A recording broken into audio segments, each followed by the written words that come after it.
It's the early hours of August the 15th, 1945, the very last day of the Second World War.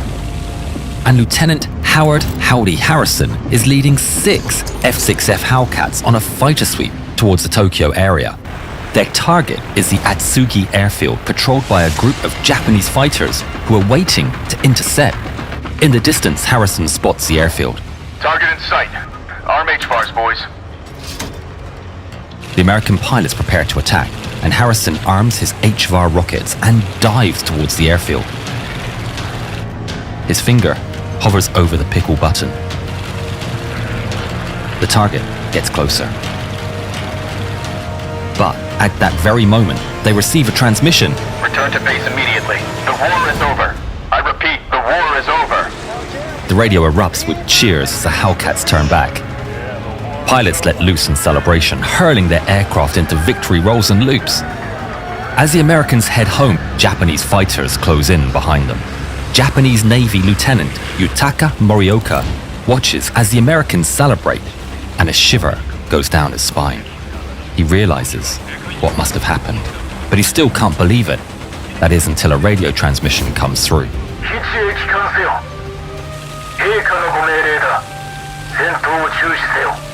Japan has been humiliated. Morioka feels phantom pain in his hand, lost in a fight with American bombers. He sees some army pilots follow orders and turn back to base. This is his last chance to avenge his nation. And he makes a decision. Morioka dives at the Americans. His Navy fighter group follows him, supported by the rest of the Army fighters. It's a textbook ambush, striking like an invisible snake. Tally ho, mini rat 6 o'clock high, diving. Harrison checks over his shoulder. All of you dump your tanks and rockets. They're breaking the damn ceasefire. The Japanese have a 4,000 feet height advantage, so Harrison shoves the throttle wide open. He snaps the squadron around and leads them into a climb to meet the attackers. The Japanese planes are armed with heavy 20mm cannons, but Harrison knows the Japanese armor is paper thin. If his Hellcats fill the sky with lead from their 650 caliber guns, they might just stand a chance. The pilots line up their targets as the two sides close the distance at enormous speed. Then they open up, hurling a wall of lead as the formations slice through one another. For a brief moment, Harrison locks eyes with Morioka. We already got 3! Break off into pairs! The Hellcats split up. Harrison and his wingman dart and weave as 2 Zeros blast cannon fire towards them. I'm going right! Harrison dives, building speed. The Japanese pilot stays with him, and he becomes locked in a spiraling duel, each man trying to pull the other into his gun sights. There's only one way out. Harrison waits for his moment. Muscles tense, eyes flicking down to his airspeed and altitude gauges. Then, he pulls back violently on his stick, dumping speed and climbing high. The Japanese plane pulls up after Harrison. Harrison's engine growls in protest, and the G-forces push him back into his seat. For a moment, he's brutally exposed as he flies across the Japanese pilot's nose. Rounds flash past his canopy, but Harrison holds his nerve, turning round and watching as the Japanese fighter shoots beneath him, fast and vulnerable.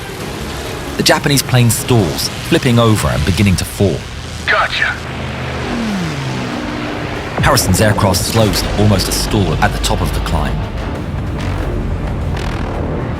He pulls hard on the stick, and the weight of his engine pulls him down towards his target. Zero fills Harrison's gun sight, and he pulls the trigger. The Hellcat's guns hammer, and streams of lead rip through the Zero. Flames burst as the fuel tanks ignite. The aircraft snaps onto its back and then falls away, trailing thick black smoke. Harrison eases back on his throttle. His breathing returns to normal, and he scans the dogfights raging around him. Boss, I can't shake him! It's his wingman, 22-year-old Ensign Billy Hobbs. Hobbs has a Japanese fighter glued to his tail, and he's throwing his aircraft from side to side as he desperately avoids the incoming rounds. Harrison slams his throttle forward and races back into the fight, diving down upon the Japanese fighter. The enemy never sees the Hellcat approaching from above. Harrison lines up his shot and pulls the trigger. Round after round slams into the Japanese plane, and it explodes, sending debris arcing across the sky. Thanks, boss. I thought I was a goner. Keep your eyes peeled. Plenty more out there. And he's right. Two of his pilots, Lieutenant Theodore Ted Hansen and his flight leader, Lieutenant Maurice Murray Proctor, are facing off against 3 Imperial Japanese Army fighters, heading straight towards them. Hansen sends out a blast of machine gun fire, ripping towards the first enemy. The rounds tear off a chunk of wing, and the Japanese plane goes twisting towards the ground. A second Japanese pilot fires, but sends his round high over Hansen's canopy. Hansen adjusts his aim and shreds his enemy's nose and fuselage. But a third one is still coming, unloading round after round. Hansen doesn't have time to line up his target, so he rolls over to the right. But behind him, Proctor is ready, and as the Japanese plane passes, he has a clear shot. Proctor guns down the Japanese fighter, severing its wing and sending it crashing down to Earth. But there's no time to savor victory. Over the radio, an urgent message comes in from a nearby dogfight. I can't shake him! It's Satlov. A third pair of American pilots, Lieutenants Joseph Satlov and Eugene Manderberg, are under heavy fire from a Japanese fighter. Their planes are taking hit after hit. Then Satlov spots an explosion. Manderberg's Hellcat falls in flames. More rounds pepper Satlov's plane. Inside the Raiden, locked onto Satlov's tail, the Japanese pilot is confident. He takes his time shooting the American plane, staying firmly on target. He doesn't see that another pair of American pilots are diving down to help. Proctor slides in behind the Japanese fighter. His guns opening up with a burst of machine gun fire. The Japanese pilot feels the rounds slam into his plane, and he goes spinning to the ground. Proctor pulls up next to his friend. The damage is obvious. Satlov's engine is sputtering. The wings and tail are riddled with holes. Get out of here, Joe. Head for the sea. I'll cover you. They roll away and head for the edge of the battle zone. But Satlov's propeller falters and the nose goes down and then drops in a rapid descent. Satlov fights to control his damaged aircraft. Warning lights flash and gauges spin out of control. He wrestles with the stick, but his control surfaces just won't respond. Come on. Bail out. They see the parachute fall from the plane. The altitude is so low, they see him splash into the sea. Note the position. He's on his own now. Bandits incoming. 6 Japanese army fighters streak towards them from the front. On our 6-2. The 2 pilots climb into the clouds for cover, pursued by a storm of enemies. The cloud thickens, and they lose sight of one another. There are too many of them. I'll see you back on Yorktown. Across the skies, another pair of Hellcats is already racing to the coast. Harrison and Hobbs also try to escape, but they are not alone. Lieutenant Morioka comes bursting out of the sky. Right behind him, his wingman lurks, waiting for a moment to strike. It's a perfect ambush, and Harrison has no time to react. He pulls on the stick, but he's too late. Heavy cannon rounds slam into Harrison's aircraft, and he feels the Hellcat shake beneath him. Damn it, I'm hit bad. Break off, Bill. Break off. But Hobbs doesn't break. He guns his throttle and turns straight towards the attackers. He fires a burst at Morioka, but he's not properly sighted, and the bullets spray uselessly by the Japanese aircraft. Morioka ignores the incoming fire. He stays locked on his target. He lets loose with another burst of cannon fire, which strikes the Hellcat dead center. The Hellcat explodes, leaving nothing but a cloud of smoke and falling wreckage. Harrison! Hobbs narrows his eyes. He dives after the Japanese ace, blind with rage. Hobbs pulls Morioka into his gun sight and fires. Machine gun rounds punch into the Zero's wings, but the Japanese ace gets himself clear.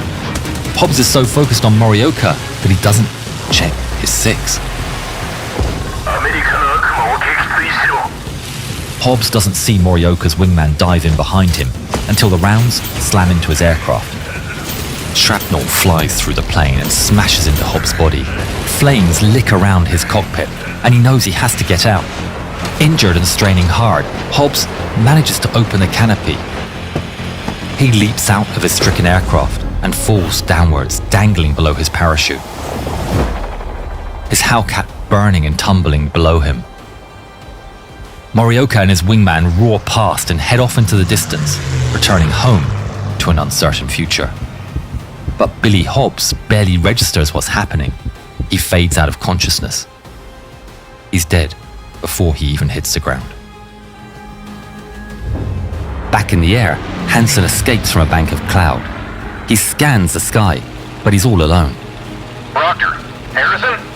God damn it, anyone? Hansen stares out into the sea and plots his course back to USS Yorktown. Suddenly, there's a noise in his earpiece. Hansen, damaged. Carrier! Hansen races towards the carrier. There's at least one more alive.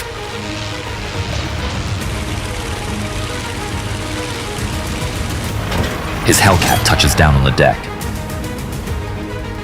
He jumps out of his cockpit, scanning the skies and deck. No other planes are in sight. His heart sinks. Did this other Hellcat go down into the sea? But then he spots it in the distance. It's another Hellcat. It's Proctor.